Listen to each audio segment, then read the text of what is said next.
Hey everyone, and welcome back. Today, I want to share a story that's been on my mind, a powerful testament to the resilience of the human spirit and the quiet strength found in letting go.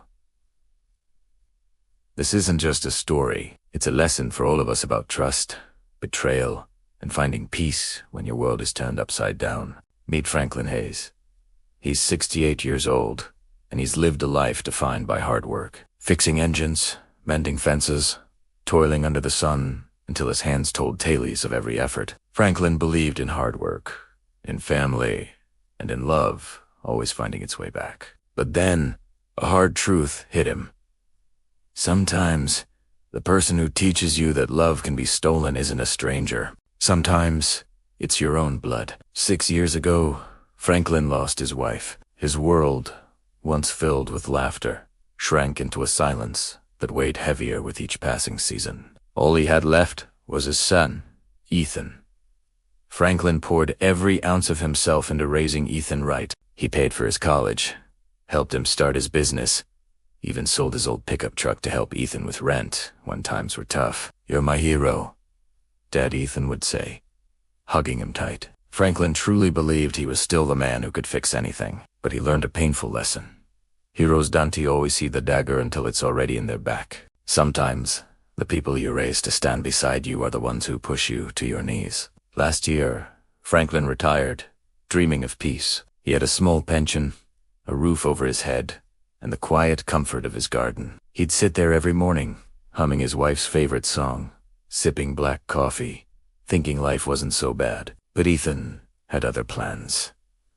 He started coming around more often, smiling a little too much, asking too many gentle questions about money, bills, and his father's plans.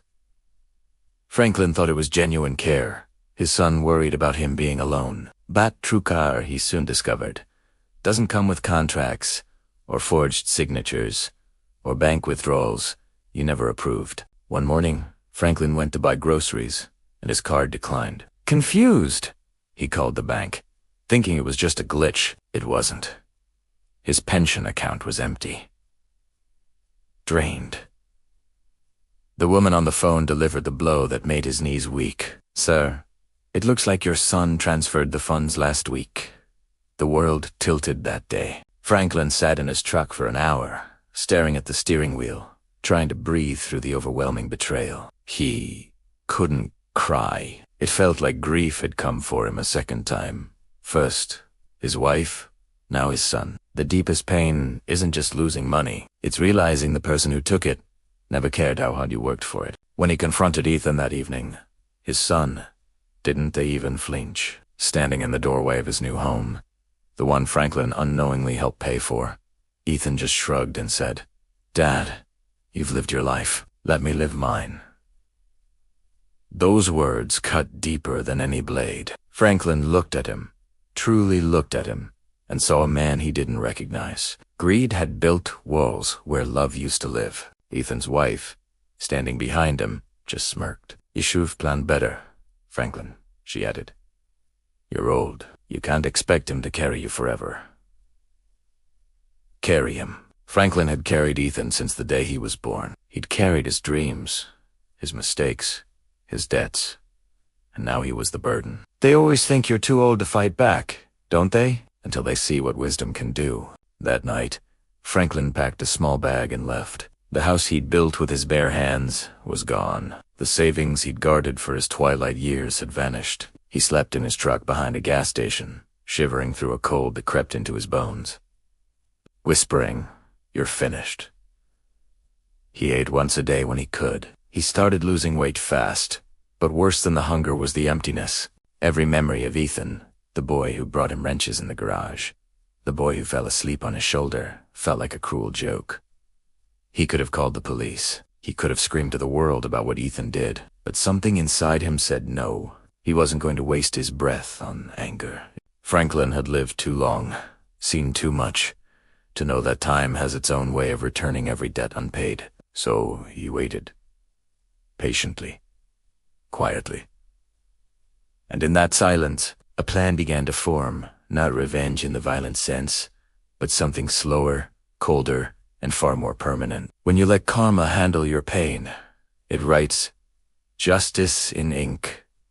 No one can erase. As the days turned into weeks, Franklin realized Ethan might have taken his pension, his house, and his comfort, but he hadn't taken the one thing he'd never understand, his peace. Because Franklin knew that sooner or later, life would come knocking on Ethan's door, and when it did, it wouldn't ask for forgiveness. It would collect. Franklin's story reminds us that even in the face of profound betrayal, we have the power to choose our response. It's about finding peace, not in what we gain, but in what we refuse to lose. Our inner calm, our belief in justice, and our own inherent worth. This isn't just any story. It is a testament to the power of quiet strength and the unwavering belief that karma always finds its way home. After a few weeks of living out of his truck, Franklin learned this silence intimately. It hummed between hunger pangs and forgotten memories, making him question if he'd ever truly mattered. The nights were the hardest. The soft buzz of radio static filled the empty parking lot as he leaned against the window, watching the streetlights paint the darkness. He used to think being alone was peaceful. Now, it just felt like being forgotten. His son, Ethan, had everything. Franklin's pension, his savings, his house. Franklin had a half-empty thermos, and clothes he'd worn for days. But even then, he wasn't broken, just bruised in a place deeper than bone. He realized something profound. Rock bottom doesn't destroy you. It introduces you to who you really are. He found small ways to survive. One day, an old friend from the mechanic shop, Hank, spotted him at a gas station. Hank didn't ask questions. He just handed Franklin a sandwich and a folded $20 bill. Franklin thanked him, but a deep shame burned inside. He was the man who built engines, fixed roofs, and raised a family with his own hands. Now, he was the man who needed handouts, living in the shadow of his son's greed. Every thought of Ethan twisted inside him. He tried to picture the boy who used to follow him around the workshop, beaming when Franklin called him my little helper. But all he could see now was a man who looked at him like a burden he couldn't wait to shake off.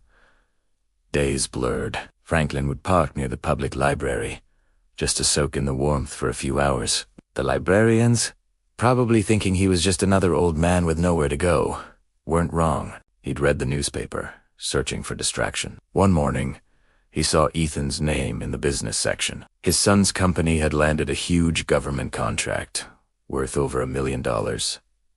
Franklin's heart sank. That was the money built, in part, with his pension. Ethan was thriving while Franklin was starving. Nothing cuts deeper than watching someone feast on what they stole from your table. That night, sleep was impossible. Franklin sat in his truck under the winter sky, watching frost creep up the windshield. His stomach growled, but his mind was louder.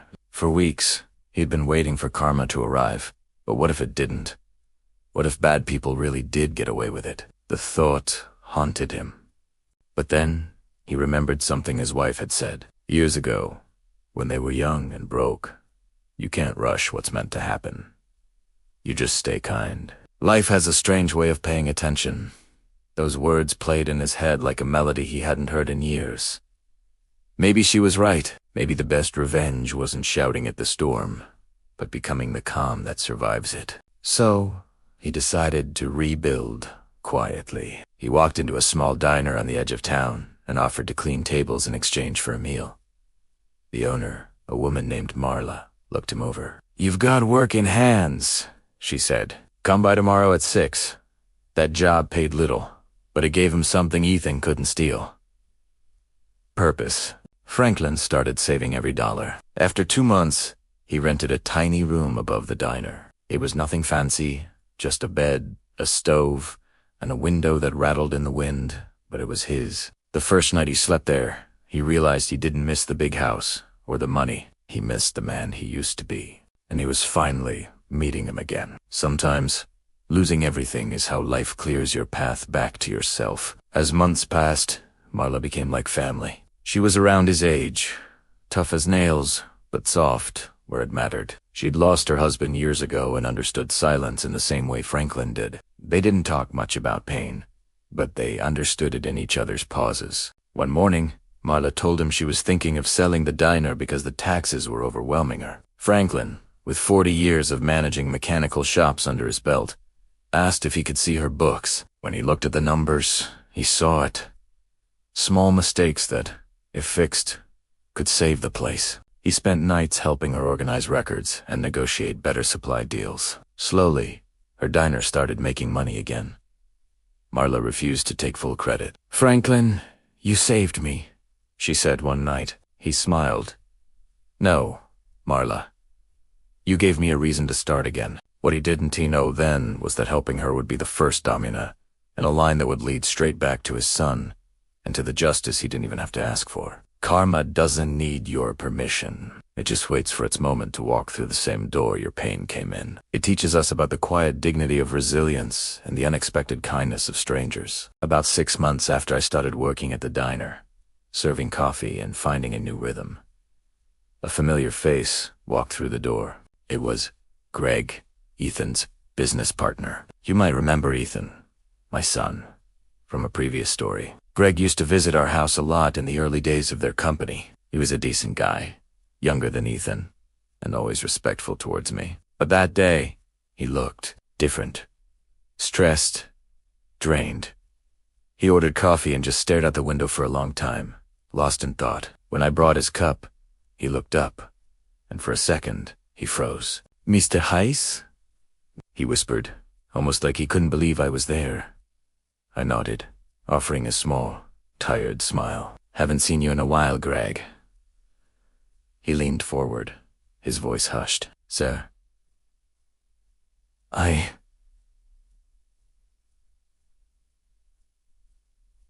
thought you moved out of state. Ethan said you were living with relatives."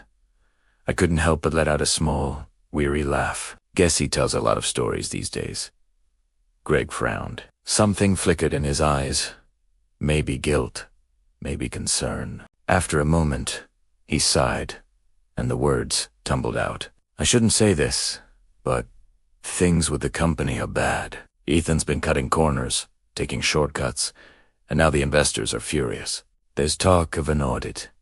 I just listened quietly, stirring my own coffee. The steam curled upwards, mirroring the thoughts swirling in my head. He always thought he was too smart to play by the rules. Primera Said softly. Greg nodded. "I'm sorry, sir. I know you helped him get started. I just thought you should know what's coming. You know, sometimes you don't need to chase justice when it's already packing its own bags." After Greg left, I sat there for a long time, just staring at that rising steam. The universe was moving, quietly, efficiently, without my hand guiding it. Ethan had built his world on stolen foundations, and now those cracks were beginning to show. I didn't smile.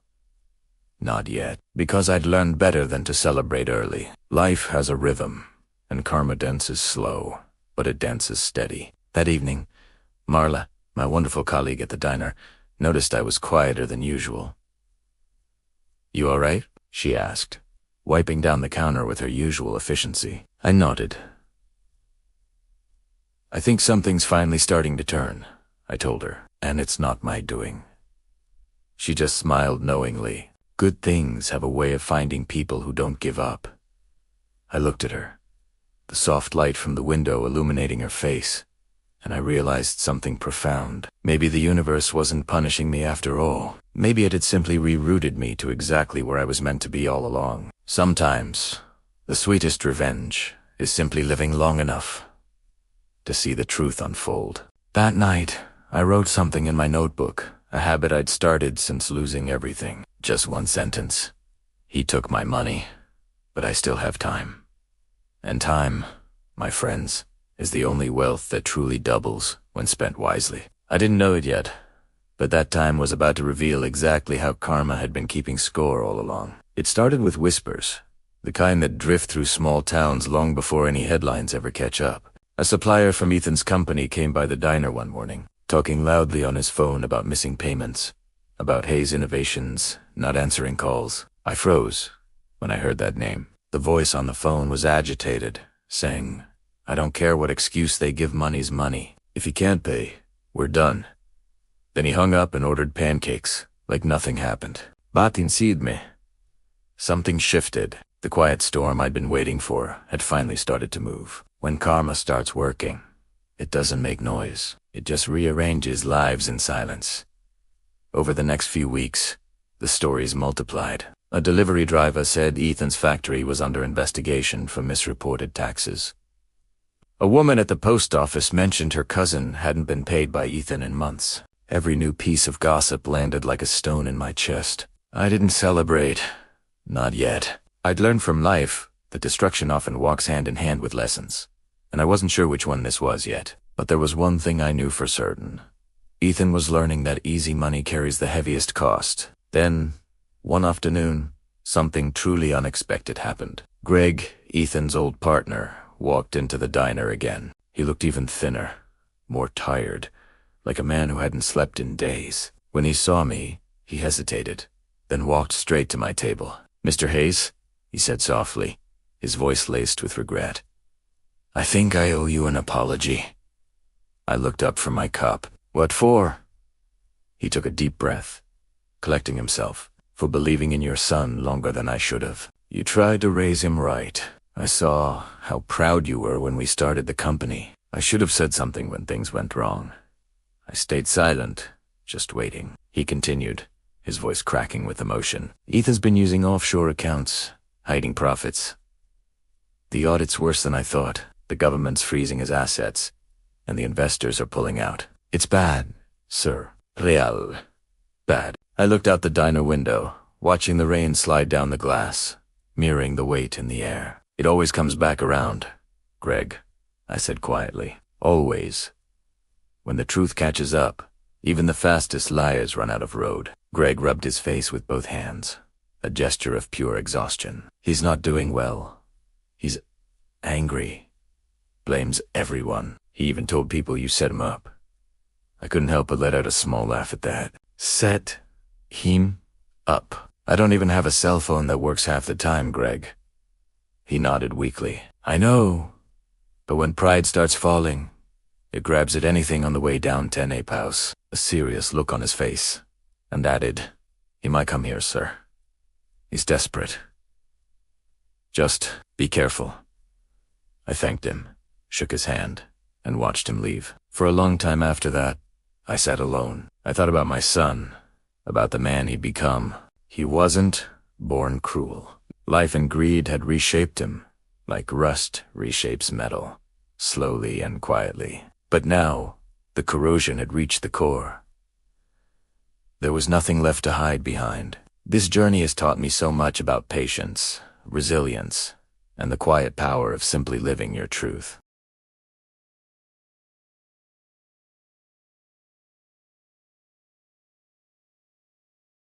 Well, after that, I was in a haze. One evening, after closing up the diner with Marla, she noticed I was completely zoned out. "Something wrong, Franklin?" she asked, with that knowing look of hers. I just laid it all out for her. She listened, then sighed, drying her hands on a towel.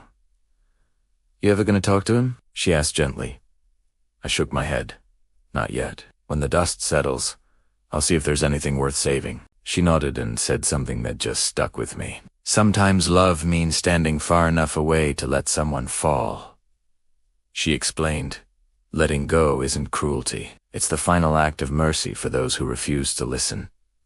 And she was right. It wasn't about being mean. It was about accepting that some lessons you can't teach. They have to be learned. Then, a week later, it happened. I'll never forget that night. It was late. The diner was empty except for me and Marla. We'd just finished mopping when the door swung open so hard the bell actually cracked. Ethan stumbled in, drenched from the rain, his eyes wild. He looked nothing like the polished man I remembered. His suit was wrinkled, his tie half undone, his face pale with something I hadn't seen in him for years. "Fear." "Dad," he said, his voice trembling. "I need your help." Marla glanced at me, but I just gave her a subtle nod towards the back. She understood and quietly slipped away. Ethan sat down across from me, shivering. I poured him a coffee, just like I would for any stranger who walked in looking for warmth. "Help?" I asked calmly, my voice steady despite the storm inside me. "You mean like the help I needed when I lost everything?" His eyes filled with tears then. Please, I don't have time for this. Dad, they're seizing my accounts. I could lose everything. Just need. He stopped himself, realizing what he was about to ask. He wanted money again. Even now, after all of it, it hit me then. Some people only remember your worth when their comfort starts to collapse. I looked at him, really looked at him. His hands were trembling. His nails were dirty, the hands of a man who'd finally met consequences. Ethan? I said softly, my voice barely above a whisper. When you took my pension, you didn't just steal money. You stole trust. You left me to starve, but I didn't come here to punish you. Life's already doing that. He slammed his fist on the table, a sudden burst of anger. You don't understand. They'll destroy me. I stayed calm, not letting his panic draw me in. Maybe, I said, looking him straight in the eye. Or maybe they'll just strip away everything that isn't real, so you can finally see what actually matters, Abrokaten. His voice cracked, and tears spilled freely down his face. I thought I was doing it for us, he sobbed, for the family name. I shook my head gently.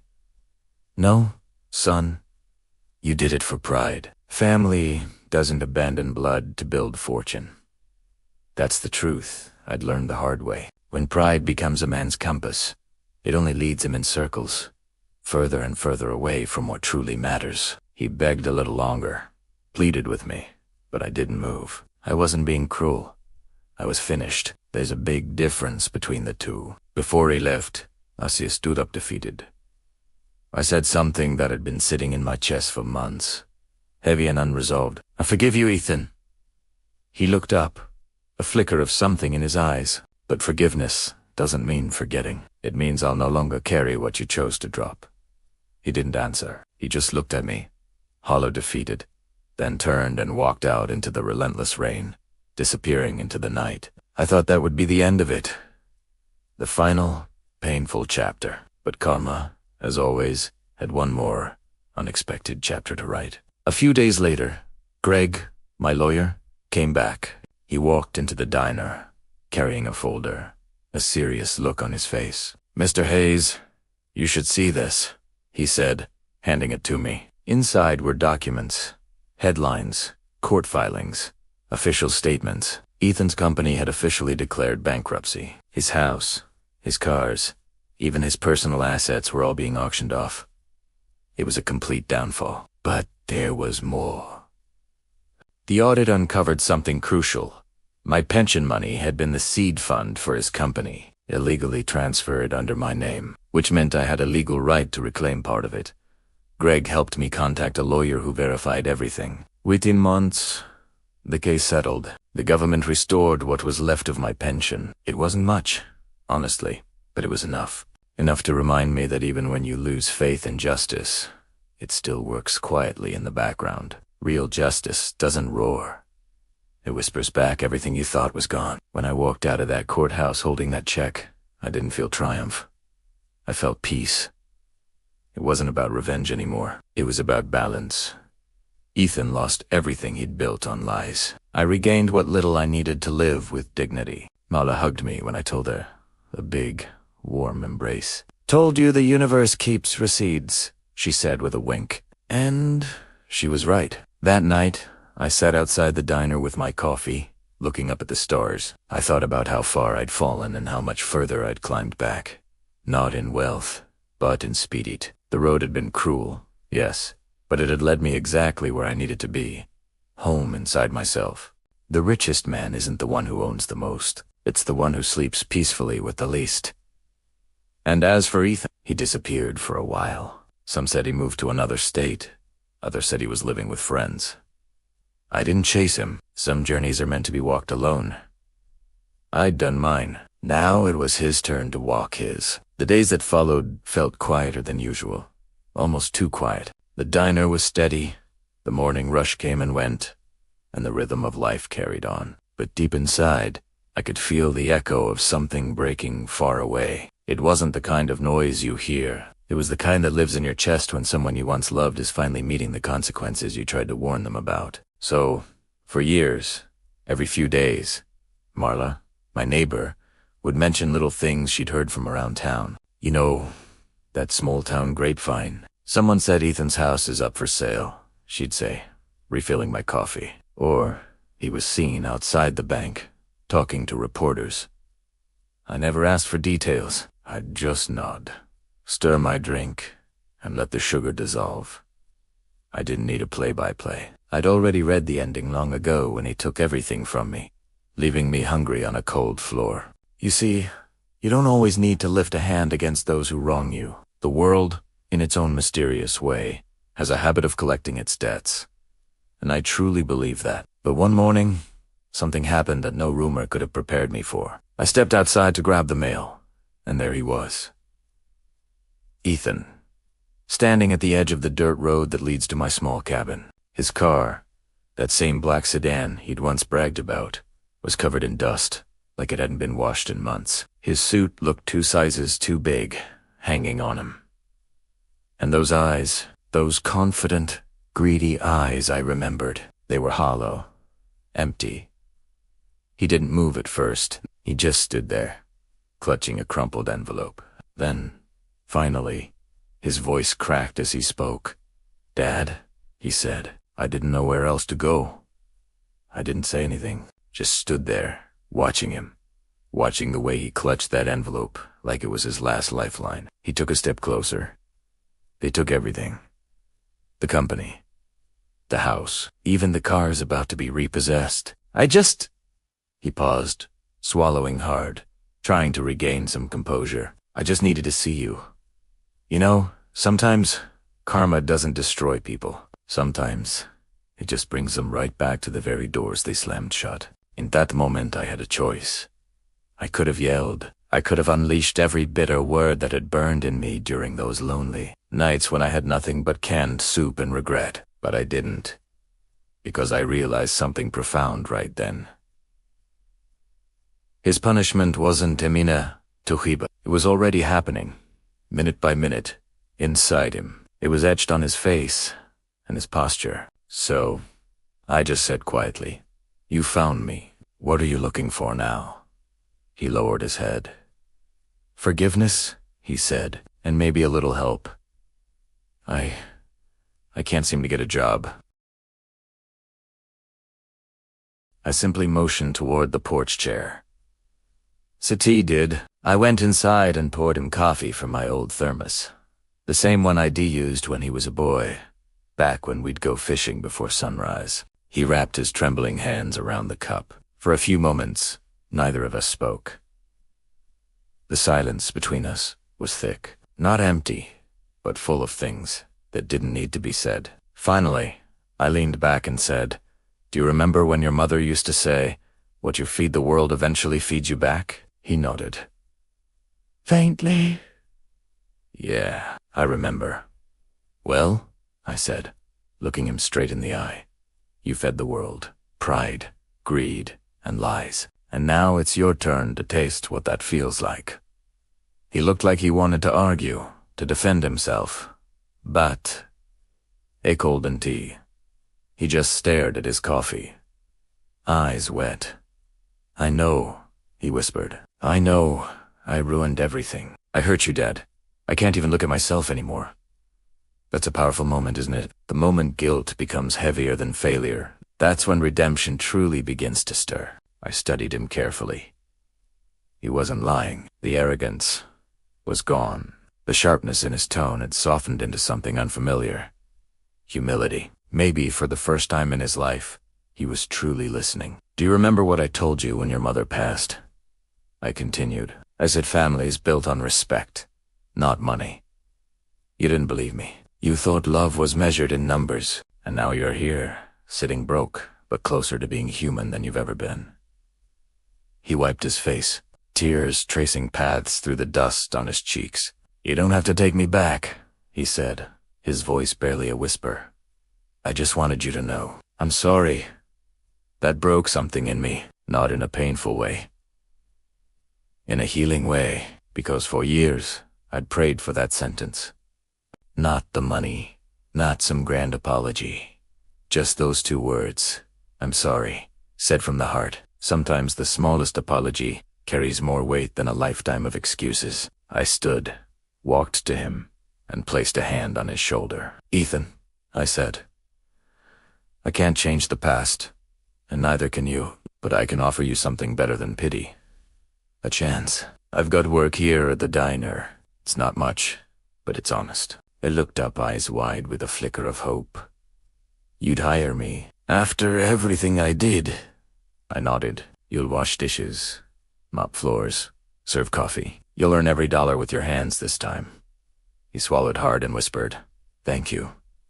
You see, real punishment isn't just pain. It's the chance to rebuild from the ashes, with nothing but humility as your guide." The next morning, he showed up early, awkward in a borrowed apron, sleeves rolled up. Marla, my kind neighbor who runs the diner, gave me a look that said, "Are you sure about this?" But she didn't question it.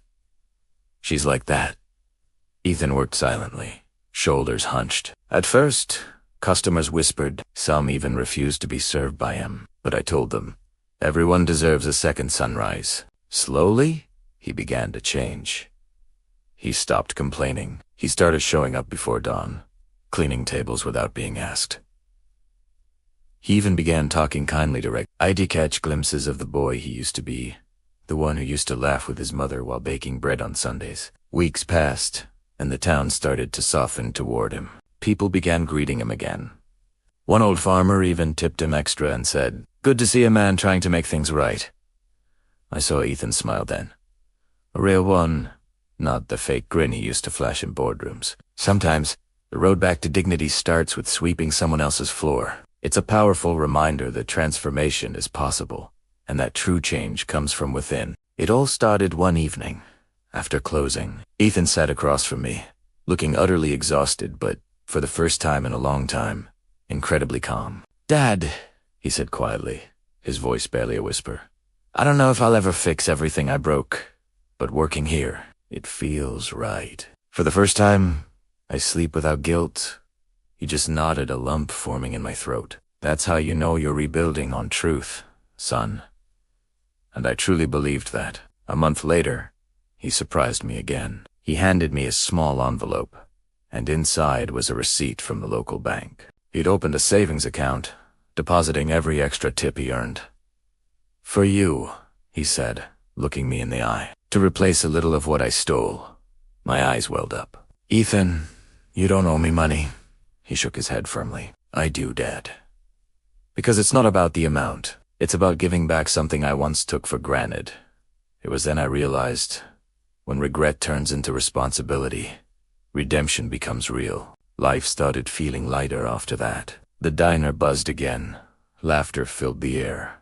And even Marla, our veteran waitress who never minces words, sighed, say I hadn't seen me smile so much in years. We fell into a rhythm, father and son, working side by side, like two craftsmen meticulously rebuilding an old bridge, plank by painstaking plank. Then one night, after we closed, Ethan stood by the door. Starting at the open sign as I flipped it to closed, he said softly, "You know, Dad, I used to think you were weak for forgiving people, but now I see forgiveness isn't weakness. It's strength most people can't carry."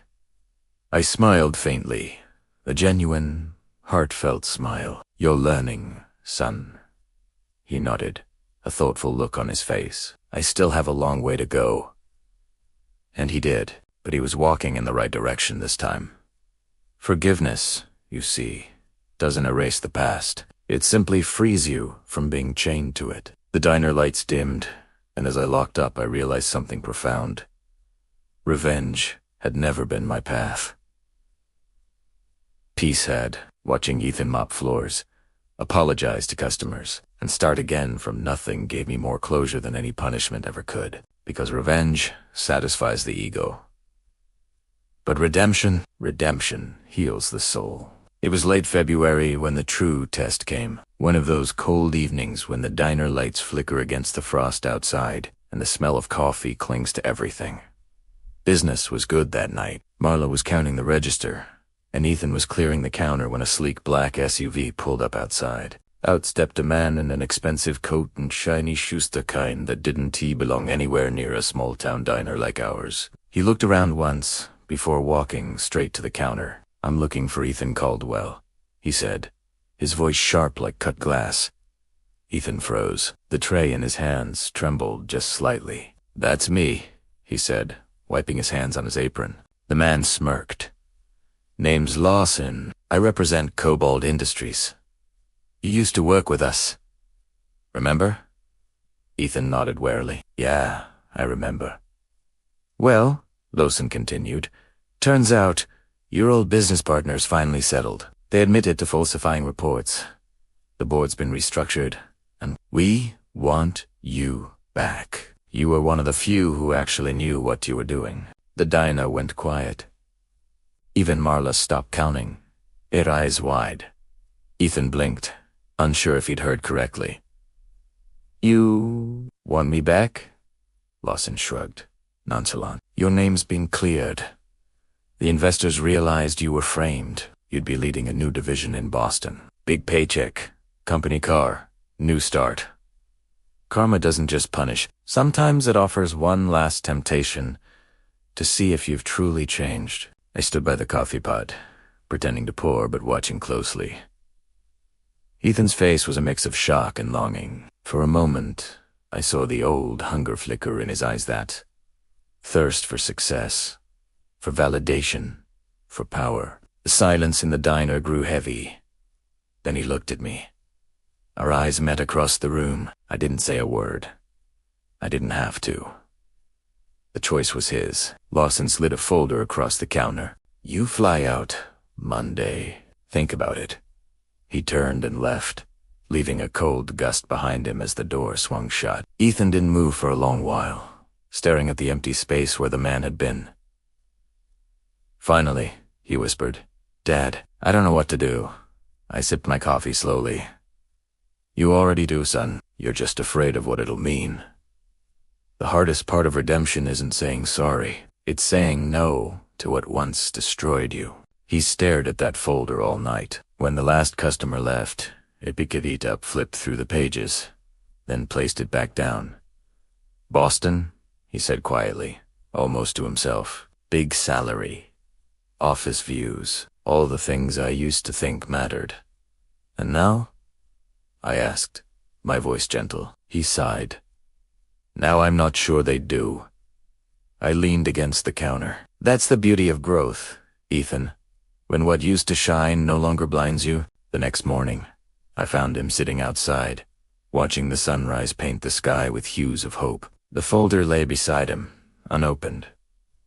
He looked peaceful. "I didn't sleep much," he admitted. "I kept thinking about all the people I hurt chasing money. Mom, you, even myself. Maybe this job is a trap, a shiny door back into the same darkness." I nodded. "Only you can decide what kind of man you want to be this time." He smiled faintly, a genuine, soft smile. "Then I think I'd rather be the man who serves coffee and earns every dollar honestly than the man who loses his soul in another skyscraper. When peace begins to matter more than success, that's when a man truly starts living." He tore the offer letter in half, slowly, deliberately, then dropped it into the trash can. I didn't clap or cheer. I just handed him his apron. "We open in 10 minutes, I said softly. He grinned. "Yes, sir." You know, life has a funny way of surprising us. Sometimes, when things feel utterly broken, that's exactly when a flicker of hope appears. I remember one day, not so long ago, walking into the Caldwell diner. The air just felt different, lighter. Somehow, the regulars, usually a bit grumpy before their first coffee, were actually smiling. Even the old jukebox, which had been half broken for years, suddenly sprang to life with a jingle when Ethan, the owner's son, accidentally kicked it. He just laughed. And for the first time in ages, it sounded like the Ethan I used to know, the one full of light. Weeks turned into months, then something incredible began to happen. Ethan, who'd been through so much, started managing the morning shift. He introduced a new breakfast special, and word spread like wildfire. People from neighboring towns started flocking to the Caldwell diner. It wasn't just about the food anymore. It was about the feeling, about the palpable sense of renewal that hung in the air. The diner wasn't just a place for coffee. It had become a beacon of second chances. It showed me that when redemption becomes service, even the smallest actions resonate with healing. Then, one quiet Sunday morning, a letter arrived at his dad's doorstep. It was from Ethan. His dad sat on the porch, coffee steaming beside him, his hands a little shaky as he read. "Dad," it began, "if you're reading this, I've left town for a while. Don't worry, not like before. There's a veterans shelter down in Clearwater that needs volunteers. I figured it's time I use what I've learned here to help someone else start again. You taught me what real strength looks like. Quiet, patient, and forgiving. I owe you more than I can ever repay. I'll send postcards. Don't miss me too much. Your son Ethan." His hands trembled, but this time the tears weren't from loss. They were from pride. His son wasn't running from life anymore. He was walking towards it, head held high, unafraid. It was a profound realization. True forgiveness doesn't chain someone to the past. It frees them to find their own light. The diner felt emptier without him. Yes, but it was a good kind of empty. Like a room after music stops, quiet, but full of echoes that make you smile. Months later, another letter arrived, and this time, it held a photograph. Ethan stood outside a small brick shelter, paint on his clothes, a genuine smile on his face, surrounded by a group of men and women holding brand new blankets. On the back, he'd scrolled, "Still working, still learning, still trying to be a better man." His dad pinned that photo on the diner's corkboard. Every customer who saw it smiled. Marla, a longtime regular, looked at it and said, "He looks happy." "He is," his dad replied, "because he finally found what all that money couldn't buy peace."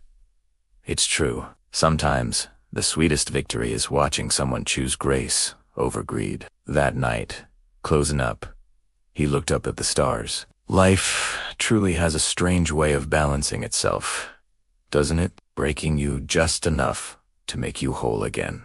Ethan had lost everything, but gained the one thing that mattered, himself. And his dad realized he had to. Because forgiveness didn't just save Ethan, it saved him. Now, alongside this, a similar echo of hope was unfolding in another life. Let me tell you about Daniel. Weeks had passed since a difficult, final meeting at the library. But the image of Daniel's hollow eyes kept replaying in his father's mind. He tried to push it away, to return to his quiet life, shelving books, feeding birds, chatting with familiar faces at the coffee shop. Yet, beneath the calm, an ache remained. Not anger.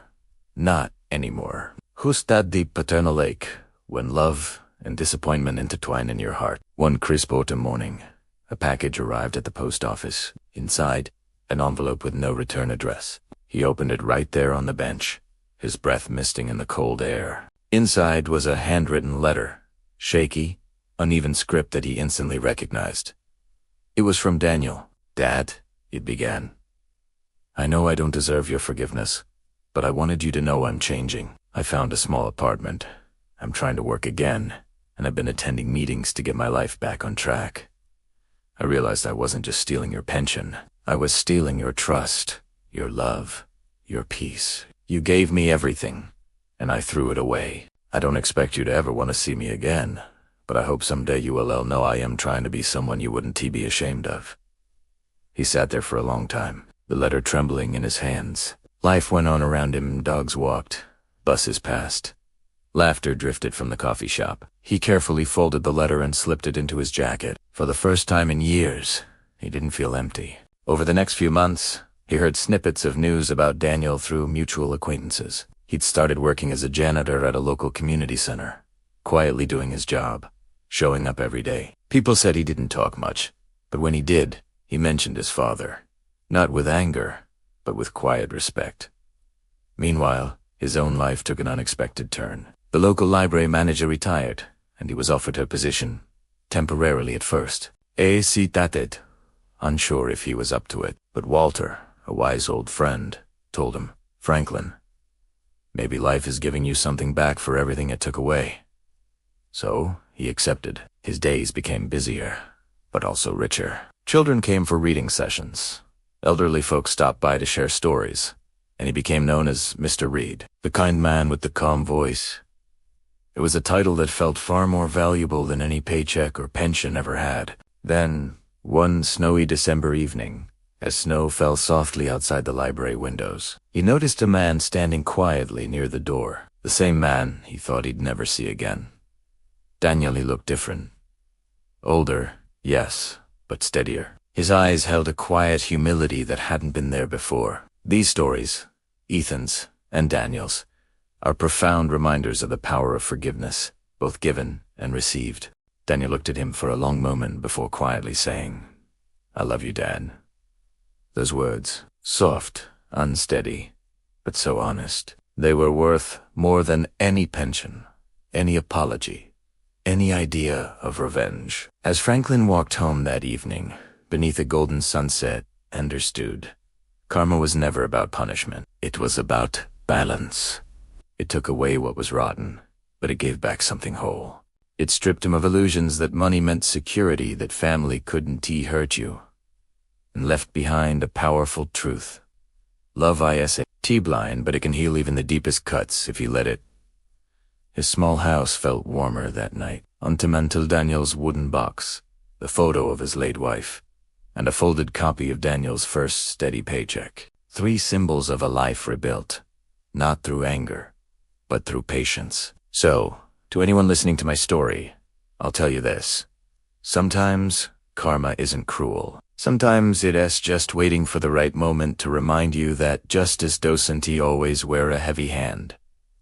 Sometimes it wears forgiveness. And as for Franklin Reed, a man once left penniless and forgotten, he found wealth again. Not in the bank, but in the peace that fills a father's heart when he knows he has done right, even when wronged. Karma didn't take sides. It took action. It didn't crush his son. It changed him. And in the end, Franklin realized the greatest revenge wasn't in watching Daniel fall, but in standing tall, quietly, while Daniel learned how to rise again. What a powerful message, right? It truly makes you think about how we define justice and healing. If this story resonated with you, please hit that like button, share it with someone who might need to hear it. And if you haven't already, subscribe to the channel for more stories that uplift and inspire. Your support means the world. Thanks for watching, and I'll see you in the next one.